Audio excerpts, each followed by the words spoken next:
O que você acha da troca do Dudu por Gabigol?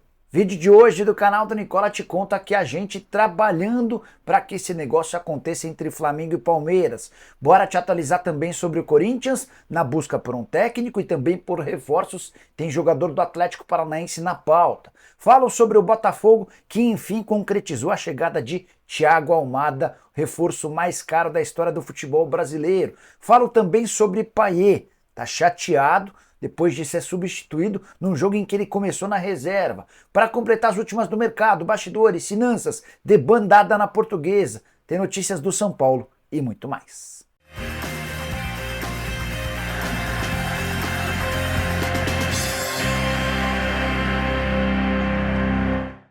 Fala aí pessoal, sou Jorge Nicola, bem-vindos a mais um vídeo do canal, sempre bom ter vocês por aqui, sem perder tempo, só pedir para deixar like, se inscrever no canal e ativar todas as notificações, combinado? Bora contar que todo esse conteúdo é um oferecimento de Aposta Ganha, o site que te dá R$ 5 para você fazer sua primeira aposta, nem precisa depositar para ter direito a esse bônus. Só para lembrar que as duas últimas indicações que eu dei para vocês na aposta ganha deram super certo. Para esse domingo, quero fazer duas apostas. A primeira delas no Campeonato Brasileiro. Vou fazer uma aposta dupla imaginando a vitória do Atlético Mineiro contra o Atlético Goianiense e do Fortaleza contra o Juventude. A soma dessas duas cotações está garantindo R$ 3,08. Estou colocando R$ 100 para voltarem R$ 308. A segunda vai juntar a Euro e a Copa América. Temos tudo isso nesse domingo. Acho que a Inglaterra vence a Eslováquia, acho que a Espanha vence a Geórgia e acho que a Jamaica perde para a Venezuela. A soma desses três resultados está pagando R$ 3,35. Estou colocando R$ 100 para voltarem R$ 335. Essas são as minhas sugestões para você se dar bem nesse domingo. Lembrando, para participar e aproveitar esses R$ 5 que a Aposta Ganha está te dando, só pegar o link que está no comentário fixo, clica, faz o cadastro e os R$ 5 já aparecem para você fazer sua primeira aposta. Combinado? Só para lembrar, você precisa ter mais de 18 anos de idade e jogar sempre com responsabilidade. Bora começar o vídeo com aquele tradicional giro de notícias e a primeira informação é sobre o São Paulo. O torcedor tricolor decidiu voltar ao Morumbi. Depois de 2 jogos com os piores públicos na temporada, foram 33 mil pessoas contra o Cuiabá e 28 mil contra o Criciúma, já são 45 mil ingressos vendidos para o confronto contra o Bahia, marcado para esse domingo. Já Grêmio e Fluminense se enfrentam no jogo dos Lanternas e o Grêmio tem um retrospecto a seu favor. Nos últimos 6 confrontos entre os tricolores no Campeonato Brasileiro, são 6 vitórias dos gaúchos, o Flu não vence desde 2019. Quero completar com informações internacionais, a Argentina está classificada para a próxima fase da Copa América e com 100% de aproveitamento, isso porque nesse sábado venceu o Peru por 2-0, 9 pontos conquistados em 9 possíveis. Quem ficou em segundo lugar nesse grupo foi o Canadá, que empatou em 0-0 com o Chile e acabou por eliminar a equipe chilena. Já na Euro, a Alemanha se juntou à Suíça como classificada para as quartas de final, vitória por 2-0 contra a Dinamarca num jogo complicado. Havertz abriu o placar com cobrança de pênalti e o Musiala, num excelente contra-ataque, deu números finais. Agora os dois, tanto a Suíça quanto a Alemanha, aguardam por seus adversários. Bora falar agora sobre debandada na Portuguesa. Nesse sábado, no mesmo dia em que venceu pela primeira vez na Copa Paulista, vitória por 2-0 contra o São Bernardo, a Luz acertou um empréstimo de 4 jogadores. O lateral direito Thales, que já esteve na mira do São Paulo e do Santos, vai jogar no Avaí até o fim da temporada. Jogador bem interessante, gosto bastante dele, só 20 anos de idade. Já o volante Denis, para mim, o principal jogador que veio das categorias de base da Lusa ao lado do Maceió, será reforço do Internacional até o fim da temporada, também por empréstimo.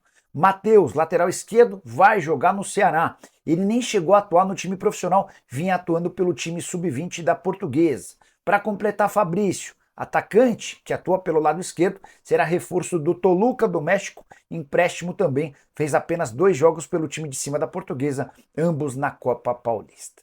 Bora falar agora sobre o Vasco da Gama, mais especificamente sobre Payet, que saiu chateado de São Januário. Vasco e Botafogo empataram por 1-1 na noite desse sábado, Botafogo sai na frente, o Vasco consegue o empate. E a chateação do Payet se dá porque ele sai do banco de reservas com 10 minutos de jogo, já era programado que ele não iniciasse a partida por conta da questão física, mas ele foi substituído aos 14 minutos da etapa final e o Payet não fez questão nenhuma de esconder sua chateação, sua irritação. Ele vai para o banco de reservas, não cumprimenta ninguém, fica com uma cara extremamente brava, o meia francês que voltava depois de um longo período de recuperação física. Na entrevista pós-jogo, o Rafael Paiva, o técnico interino do Vasco, tentou minimizar essa situação, afirmando o seguinte, abre aspas, a ideia era o Payet entrar no segundo tempo. Acabou que a gente teve de colocá-lo antes e a gente não queria correr risco de perdê-lo em qualquer situação.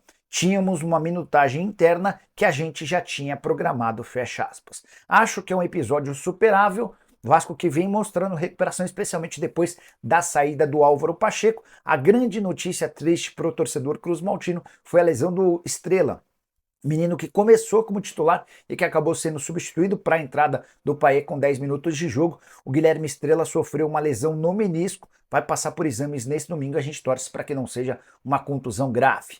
Bora falar agora sobre o Botafogo. Além do empate contra o Vasco, a melhor notícia do final de semana veio do exterior. Botafogo e Atlanta United, enfim, chegaram a um acordo para a operação de venda de Thiago Almada. Meio atacante argentino, 23 anos de idade, esteve com a seleção argentina no título da Copa do Mundo do Catar. Quem está comprando o Almada é a Eagle Football, que é a empresa do John Textor, que administra 3 clubes, entre outros, administra mais, né? Mas administra o Botafogo, o Lyon e também o Crystal Palace.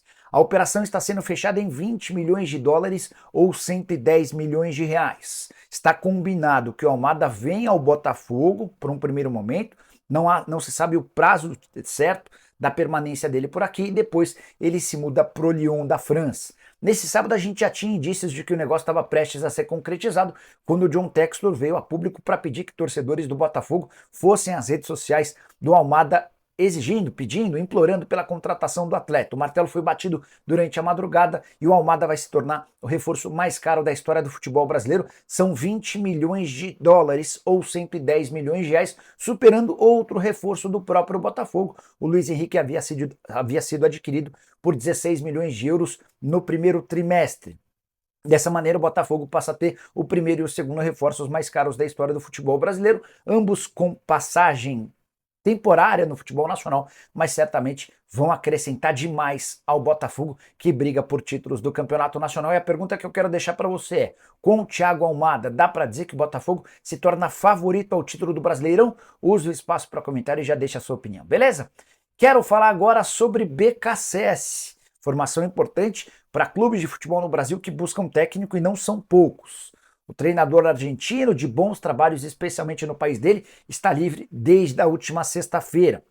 Houve um comunicado lá na Espanha afirmando que ele não permanece no Elche por lá. Só para recapitular, talvez você não se lembre do BKSS, ele surge no Defensa e Justiça. Não, para falar a verdade, ele surge na Universidade do Chile. Depois vai para o Defensa e Justiça, passa pelo Racing, volta para o Defensa e Justiça e se manda para o Elche. O objetivo, quando ele chega na Espanha, é tentar salvar o time do rebaixamento na primeira divisão. Faltavam poucas rodadas, o Elche até melhora, mas não consegue escapar da segunda divisão.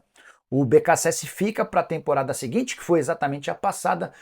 O início da temporada na segunda divisão é bom, o Elche dá indícios de que brigaria pelo título, mas a reta final da competição foi horrorosa. Só 2 pontos conquistados em 18, dessa maneira o Elche termina em 11º na segunda divisão, não consegue voltar para a elite espanhola e o BKSS não tem seu contrato renovado. Treinador argentino da nova geração, com muito conhecimento, com passagens inclusive pela Europa, seria alternativa interessante para clubes brasileiros ou você pensa diferente? O que acha do trabalho do BKSS? Já usa o espaço para comentário e marca também dirigentes do seu clube do coração. Combinado?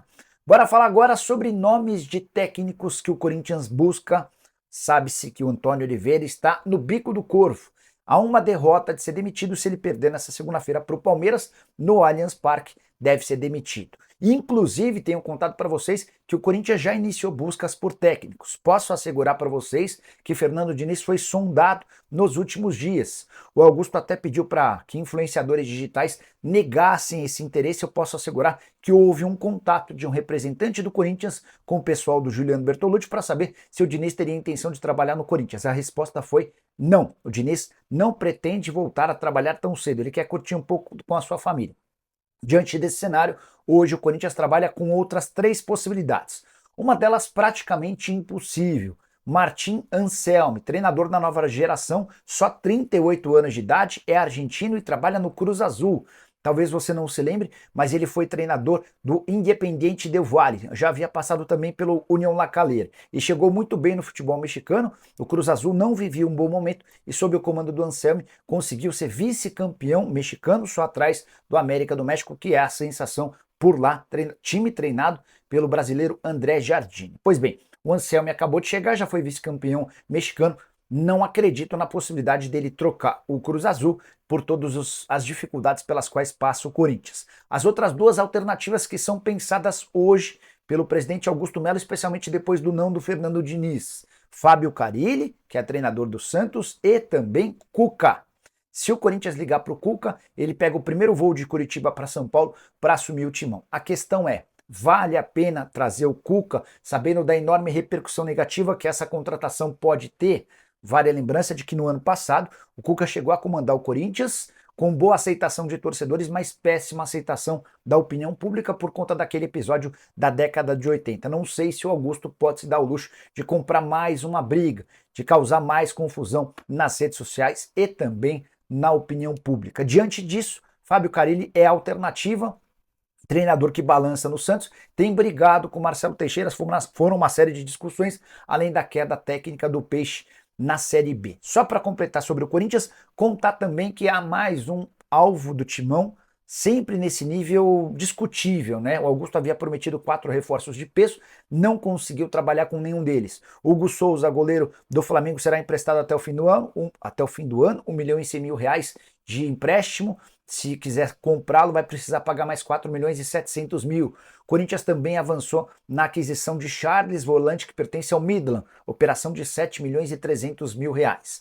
E o mais novo alvo é Alex Santana, meio-campista do Atlético Paranaense, 29 anos de idade. Ele tem contrato com o CAP até junho de 2026. No Campeonato Brasileiro foram 4 partidas, não foi nem relacionado para o jogo desse domingo. Jogou metade dos jogos do Atlético Paranaense na temporada, foram 18 partidas, sendo das 36 que o Atlético esteve em campo.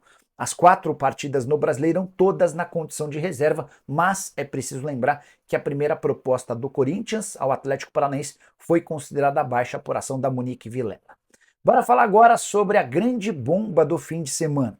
2 fontes diferentes me asseguraram que Palmeiras e Flamengo conversam sobre a possibilidade de Dudu e Gabigol serem trocados. Vou repetir. 2 fontes diferentes envolvidas nas tratativas me asseguraram que Flamengo e Palmeiras conversam sobre a chance de Dudu e Gabigol serem trocados. O Dudu iria para o Flamengo, o Gabigol chegaria ao Palmeiras, ambos os negócios em definitivo. E algo em comum nas 2 situações. Presidente Rodolfo Landim não conta mais com o Gabigol. Presidente Leila Pereira não conta mais com o Dudu. A operação é complexa e está mais para não sair do que para acontecer. Uma pessoa próxima ao Dudu, uma dessas que me confirmou que existem tratativas, afirmou que o Dudu colocou na cabeça que não sai do Palmeiras até o fim da temporada. Então hoje o Dudu, se mudar para o Flamengo, pode ser um empecilho para que essa troca aconteça. O Dudu tem na sua cabeça que se mudar para o Flamengo hoje seria abandonar de vez todo o carinho que ele conquistou dos torcedores palmeirenses. Ficou com a imagem bastante arranhada depois daquele episódio com o Cruzeiro e foi justamente naquele momento em que ele disse não para o Cruzeiro que começaram as tratativas entre Flamengo e Palmeiras para uma troca. Não sei se o Flamengo vai admitir publicamente essa história, assim como também negou no início do ano que tentou colocar o Gabigol no Corinthians. Na oportunidade, o negócio não aconteceu porque foi o Gabigol quem disse não para o Timão. Se não fosse por isso, e certamente o Gabigol teria virado reforço do Corinthians em janeiro. Há uma indisposição do presidente Rodolfo Landim, do Marcos Braz, do Bruno Spindel e em especial do Tite para com o Gabigol. Tanto que um dos tios do Gabigol foi a público nas redes sociais para detonar o Tite e dizendo que ele é o grande responsável pela ausência do Gabigol no futebol do Fla. Só para completar, vale a lembrança de que o Gabigol nem foi relacionado para a partida desse domingo contra o Cruzeiro.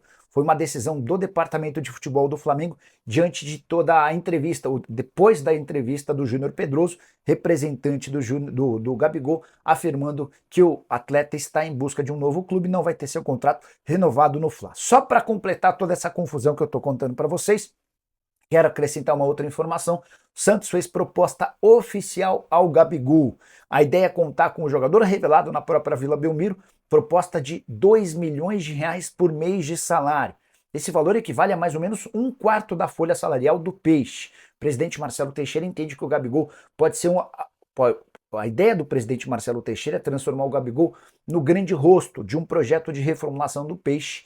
Resta saber se o Santos tem capacidade financeira para um investimento desse tamanho. O Gabigol ainda não respondeu à proposta do Santos, está aguardando por outras alternativas. Imagino que ele prefira se mudar para um clube de Série A que preferencialmente dispute a Libertadores do que vá jogar a Série B do Brasileiro. E você, o que pensa sobre tudo que eu contei? Gosta da troca do Dudu por Gabigol? Estou para te dizer que é pequena a chance dela acontecer, mas existiram e ainda existem tratativas. E Gabigol no Santos? Você gostaria do Gabigol no Cruzeiro? Usa o espaço para comentário para dizer onde é que você acha que o atacante do Flamengo vai terminar. Só para completar, não esquece de deixar like, de se inscrever no canal, de comentar sobre o que quiser, tá bom? Abraço, tchau!